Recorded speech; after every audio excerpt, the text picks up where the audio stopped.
Welcome to IQ plus academy. हम discuss करेंगे 25 जून के सभी इंपॉर्टेंट करंट अफेयर्स को दोस्तों।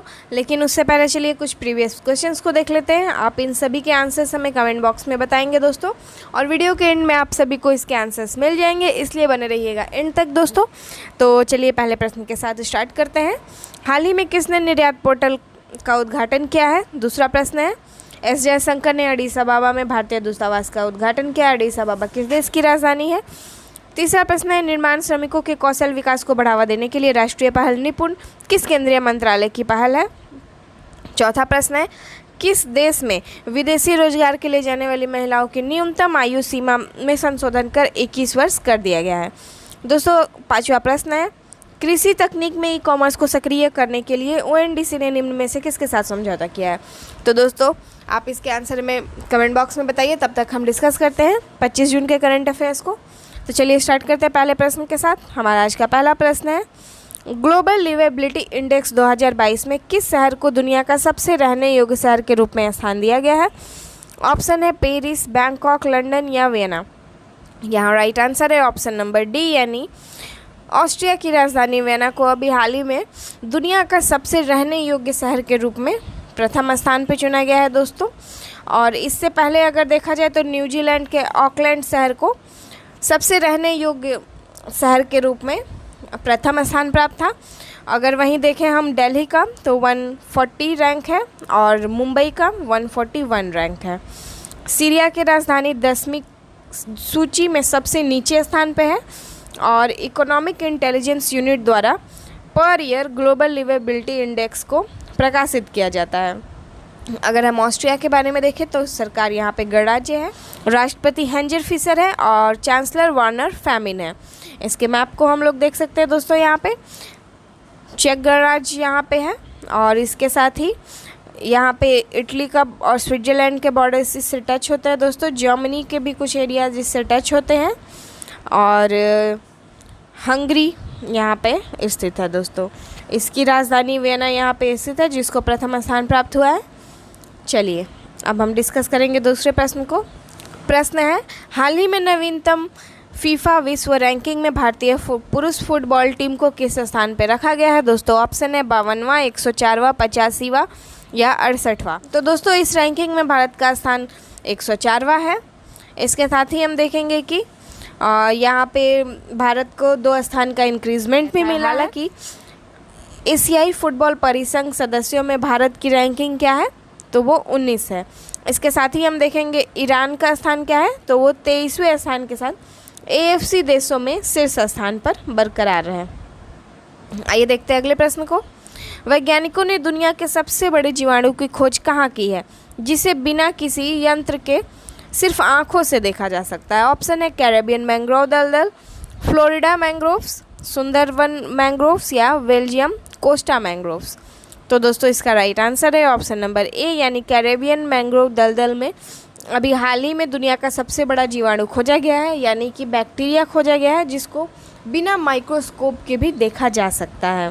दोस्तों इसका आकार एक मानव के पलक के आकार का है और साथ ही अगर हम देखेंगे इसका नाम थायोमार्गेरिटा मैग्निफिका रखा गया है। 2009 में ग्वालेड पो द्वीप समूह में मैंग्रोव में डूबे हुए पत्तों से चिपका हुआ पाया गया था दोस्तों। पहली बार अगर ऐसा देखा गया हो तो 2009 में ही इसे देखा गया था। आइए अगले प्रश्न को देखते हैं। हमारा अगला प्रश्न है, किस देश ने गन कंट्रोल विधेयक पारित किया है, जिसे लगभग 30 वर्षों में सबसे महत्वपूर्ण अग्नेयशास्त्र कानून माना जा रहा है? दोस्तों ऑप्शन है UK, चाइना, अमेरिका या जापान। राइट आंसर है ऑप्शन नंबर सी, यानी अमेरिका ने अभी हाल ही में गन कंट्रोल विधेयक को पारित किया है और यह 30 वर्षों में सबसे महत्वपूर्ण अग्नेयशास्त्र कानून माना जा रहा है दोस्तों। इस कानून को और भी ज़्यादा इम्पोर्टेंस क्यों दिया जा रहा है? क्योंकि 10 सालों में ऐसा पहली बार हो रहा है दोस्तों कि यहाँ की डेमोक्रेट सरकार और रिपब्लिकन सरकार दोनों ने मिलकर इसका समर्थन किया, इसलिए इसको और भी ज़्यादा इम्पोर्टेंस दिया जा रहा है।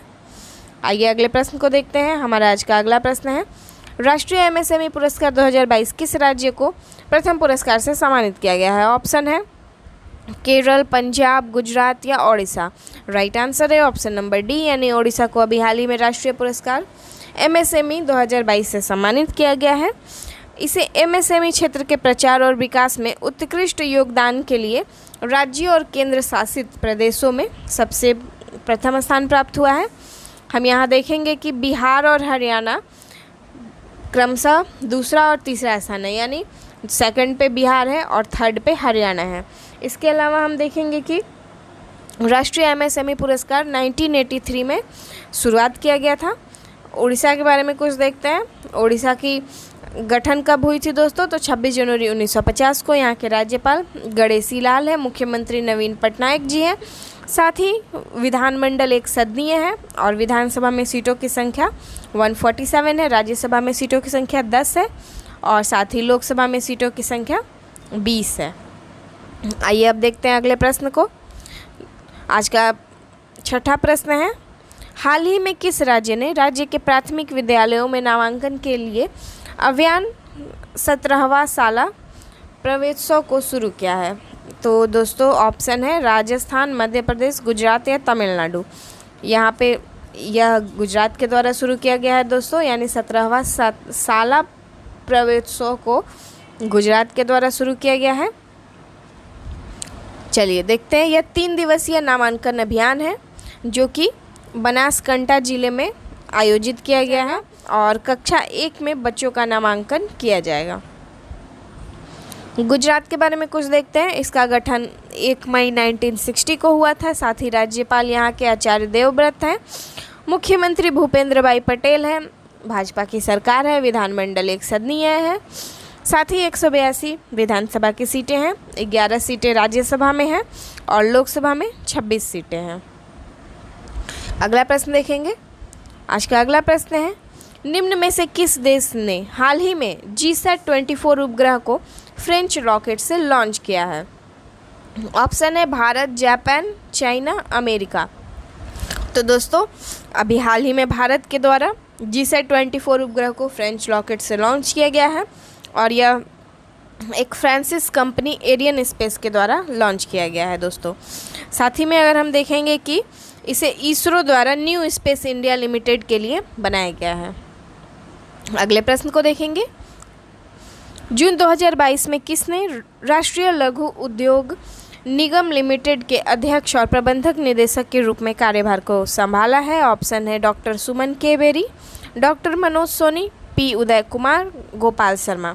तो दोस्तों पी उदय कुमार ने अभी हाल ही में राष्ट्रीय लघु उद्योग निगम लिमिटेड के अध्यक्ष और प्रबंध निदेशक के रूप में कार्यभार को संभाला है। तो इस तरह से option number C right answer हो जाएगा। अगर हम आगे देखेंगे इनके बारे में और कुछ, तो इन्होंने 20 जून 2022 को ही कार्यभार को संभाल लिया था और साथ ही राष्ट्रीय लघु उद्योग निगम लिमिटेड एमएसएमई मंत्रालय के तहत एक सरकारी उद्यम है और यह NSIC venture capital fund limited के अध्यक्ष भी बनेंगे। अगला प्रश्न देखेंगे। जून 2022 में बाजरा पर राष्ट्रीय सम्मेलन का उद्घाटन किसने किया है? ऑप्शन है प्रहलाद सिंह, नरेंद्र सिंह तोमर, पशुपति कुमार पारस या विशेश्वर दुडुग्गू। तो दोस्तों जो राइट आंसर है वो है ऑप्शन नंबर ए, यानी प्रहलाद सिंह पटेल के द्वारा अभी हाल ही में 2022 में बाजरा पर राष्ट्रीय सम्मेलन का उद्घाटन किया गया है। हम यहाँ पे देखेंगे कि इसका आयोजन उद्योग निकाय एसोचैम के द्वारा न्यू दिल्ली में किया गया है और इसका सब्जेक्ट क्या है, यानी कि जो भी विषय है वो क्या है, the future super food for India इसका विषय है।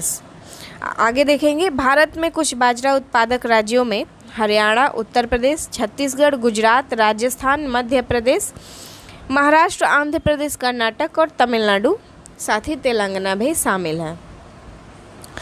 अगला प्रश्न देखेंगे दोस्तों। हमारा आज का अगला प्रश्न है, हाल ही में सुप्रीम कोर्ट द्वारा नियुक्त प्रशासकों की समिति की सहायता के लिए सलाहकार समिति का अध्यक्ष किसे नियुक्त किया गया है? ऑप्शन है गुरसलाम बड़ाड़, मनोज गुप्ता, अक्षय रोहतांगी या रंजीत बजाज। तो दोस्तों अभी हाल ही में सुप्रीम कोर्ट के द्वारा रंजीत बजाज को प्रशासकों की समिति की सहायता के लिए सलाहकार समिति के अध्यक्ष के रूप में चुन लिया गया है। ऑप्शन नंबर डी इसका राइट आंसर होगा। रंजीत बजाज के पास 2020 में राउंड ग्लास को बेचे जाने से पहले आई लीग क्लब मनरवा पंजाब का स्वामित्व था। साथ ही देखेंगे सलाहकार समिति और अखंडता के मामलों में भी यह अध्यक्ष होंगे। आइए अगले प्रश्न को देखते हैं। हमारा आज का अगला प्रश्न है, निम्नलिखित में से G20 शिखर सम्मेलन 2023 की बैठक का आयोजन कहाँ किया जाएगा? ऑप्शन है जम्मू कश्मीर, इंडोनेशिया, रोम, मैक्सिको। तो दोस्तों हम सभी को पता है कि 2023 में G20 का आयोजन कहाँ किया जाने वाला है, तो वो भारत में किया जाने वाला है और भारत के जम्मू कश्मीर में इसका आयोजन किया जाएगा। दोस्तों आगे देखते हैं। जम्मू कश्मीर की सरकार ने इस बैठक की तैयारी के लिए 5 सदस्यों की उच्च स्तरीय समिति का भी गठन किया है और वाणिज्य उद्योग मंत्री पीयूष गोयल सितंबर 2021 में G20 के लिए भारत शेरपा नियुक्त किए गए थे और दिसंबर 2022 में G20 समूह का अध्यक्ष बनेगा भारत और इसके साथ ही 2023 में G20 नेताओं का पहला शिखर सम्मेलन का आयोजन भारत में किया जाएगा। प्रधानमंत्री नरेंद्र मोदी 2014 से जी शिखर सम्मेलन में भाग ले रहे हैं और भारतीय प्रतिनिधिमंडल का प्रतिनिधित्व इनके द्वारा ही किया जा रहा है। देखेंगे अगले प्रश्न को। हाल ही में भारत का कौन से सशस्त्र बल ने एरोस्पेस रणनीति कार्यक्रम का आयोजन किया है? ऑप्शन है भारतीय थल सेना, वायु सेना, जल सेना या उपयुक्त सभी। तो दोस्तों जैसा कि यहाँ पे एरोस्पेस से कुछ पता चल रहा है, ये इंडिकेट कर रहा है भारतीय वायुसेना को, तो राइट आंसर हो जाएगा ऑप्शन नंबर बी। इसका उद्घाटन 24 जून को वायुसेना सभागार न्यू दिल्ली में कैपस्टोन सेमिनार के साथ प्रथम युद्ध और एरोस्पेस रणनीति दोनों को साथ ही में आयोजित किया गया। इसके साथ ही हम देखेंगे इस सेमिनार का उद्देश्य क्या है। तो युद्ध और एरोस्पेस रणनीति कार्यक्रम में अधिगम उद्योगों को प्रदर्शित करना ही इसका मेन उद्देश्य है। दोस्तों आइए अगले प्रश्न को देखते हैं। हाल ही में किस देश में भारतीय drone startup company Garuda aerospace ने अपना पहला एरोस्पेस प्लांट स्थापित करने की घोषणा की है? यानी कि किस देश में किया गया है भारत के द्वारा? ऑप्शन है थाईलैंड, ईरान, मलेशिया या सऊदी अरबिया। दोस्तों मलेशिया में अभी हाल ही में भारतीय drone startup company Garuda aerospace ने अपना पहला एरोस्पेस प्लांट स्थापित करने की घोषणा की है। दोस्तों चेन्नई स्थित ड्रोन स्टार्टअप गरुड़ एरोस्पेस ने मलेशिया में अपना पहला एरोस्पेस प्लांट स्थापित करने के लिए मलेशियाई drone solution company HIILSC drone के साथ साझेदारी की है और इसे 115 करोड़ रुपए के निवेश के साथ स्थापित किया जा रहा है। गरुड़ एरोस्पेस कंपनी के बारे में देखेंगे तो यह एक ड्रोन एज सर्विस स्टार्टअप है और साथ ही 30 विभिन्न प्रकार के ड्रोन के डिजाइन और निर्माण इसके द्वारा किया गया है। आज का अगला प्रश्न है, हाल ही में नेशनल लॉजिस्टिक एक्सीलेंस अवार्ड 2022 में किस कंपनी को best rail front service provider का पुरस्कार मिला है? ऑप्शन है DP World, Adani Logistic Limited, Sun Pharmaceutical Industries Limited या इनमें से कोई नहीं। तो दोस्तों अडानी लॉजिस्टिक लिमिटेड यानी ऑप्शन नंबर बी इसका राइट आंसर हो जाएगा। अभी इन्हें हाल ही में best rail front service provider का पुरस्कार दिया गया है। आगे देखेंगे, केंद्रीय वाणिज्य और उद्योग मंत्री पीयूष गोयल के द्वारा 12 श्रेणियों में यह पुरस्कार प्रदान किया गया है, जिसमें कि best rail front service provider Adani Logistic limited को मिला है और साथ ही DP वर्ल्ड को बेस्ट पार्ट सर्विस प्रोवाइडर का अवार्ड दिया गया है। इसके अलावा सन फार्मास्यूटिकल इंडस्ट्रीज लिमिटेड को इंडस्ट्री एक्सीलेंस का अवार्ड दिया गया है। दोस्तों आइए देखते हैं अगले प्रश्न को। हमारा आज का अगला प्रश्न है, हाल ही में किस बैंक ने खाता खोलने के लिए वीडियो आधारित ग्राहक पहचान प्रक्रिया की शुरुआत की है? ऑप्शन है Punjab national bank, state bank of India, Karnataka bank या यूको बैंक। तो दोस्तों कर्नाटक बैंक के द्वारा अभी हाल ही में वीडियो आधारित ग्राहक पहचान प्रक्रिया को शुरू किया गया है। चलिए आगे कुछ देखते हैं। कर्नाटक बैंक के CEO कौन है? महाबलेश्वर MS है और साथ ही में इस बैंक की स्थापना कब हुई थी? 18 फरवरी 1924 में इसकी स्थापना की गई थी। आइए दोस्तों हम देखते हैं अपने प्रैक्टिस वाले प्रश्नों को। तो पहला प्रश्न था, हाल ही में किसने निर्यात पोर्टल का उद्घाटन किया है? राइट आंसर है ऑप्शन नंबर ए यानी नरेंद्र मोदी के द्वारा अभी हाल ही में इसका उद्घाटन किया गया है। दोस्तों आप लोग अगर वीडियो देखते हैं तो प्लीज़ करके कमेंट में आप इसके आंसर्स बताएं, इससे आपके रिवीजन होंगे दोस्तों और बहुत ही ज़्यादा हेल्पफुल रहेगा आपके लिए। तो आप लोग इसके आंसर हमें ज़रूर कमेंट बॉक्स में बताएं। चलिए दूसरा प्रश्न था, भारतीय विदेश मंत्री डॉक्टर एस जयशंकर ने हाल ही में एडिस अबाबा में भारतीय दूतावास का उद्घाटन किया है। एडिस अबाबा किस देश की राजधानी है? तो यहाँ राइट आंसर है ऑप्शन नंबर ए, यानी एडिस अबाबा इथियोपिया की राजधानी है दोस्तों, जहाँ पे हाल ही में भारतीय दूतावास का उद्घाटन किया गया। निपुण कार्यक्रम किस केंद्रीय मंत्रालय की पहल है? तो आवास और शहरी मामलों के मंत्रालय द्वारा रिमांड श्रमिकों के कौशल विकास को बढ़ावा देने के लिए इस पहल की शुरुआत की गई है। अगर हम इसका फुल फॉर्म देखें तो national initiative for promoting upskilling of निर्माण इसका फुल फॉर्म है दोस्तों। इसको भी याद रखिएगा क्योंकि एग्जाम्स में पूछ लिए जाते हैं, तो ज़रूर से आप इसको याद रख लेंगे। चलिए अगला प्रश्न है, किस देश में विदेशी रोजगार के लिए जाने वाली महिलाओं की न्यूनतम आयु सीमा में संशोधन कर 21 वर्ष कर दिया गया है? राइट आंसर है ऑप्शन नंबर सी, यानी श्रीलंका के द्वारा अभी हाल ही में महिलाओं के न्यूनतम आयु सीमा में संशोधन कर दिया गया है और 21 वर्षों में अब उन्हें विदेशी रोजगार के लिए जाने के लिए परमिशन दिया गया है। और साथ ही देखेंगे सऊदी अरेबिया में यह कितना है दोस्तों? तो 23 वर्ष है। आइए आगे हम देखते हैं अगले प्रश्न को। अगला प्रश्न है, कृषि तकनीक में ई कॉमर्स को सक्रिय करने के लिए ONDC ने निम्न में से किसके साथ समझौता किया है? दोस्तों नाबार्ड के द्वारा इस समझौते को किया गया है। आई होप कि आप लोगों को आज का सेशन अच्छा लगा हो दोस्तों। अगर अच्छा लगता है तो प्लीज़ करके वीडियो को लाइक करिए, अपने दोस्तों के साथ शेयर करिए और हमारे चैनल को सब्सक्राइब करिए ताकि अगर कोई भी ऐसा वीडियो लाया जाता है तो उसका नोटिफिकेशन सबसे पहले आपके पास पहुँचे। तो दोस्तों अगर आपको इसका PDF चाहिए तो आपको पता है कि आप हमारे इस टेलीग्राम चैनल से डाउनलोड कर सकते हैं। तो तब तक के लिए धन्यवाद दोस्तों, मिलते हैं अगले दिन एक नए करंट अफेयर सेशन के साथ। तब तक के लिए धन्यवाद।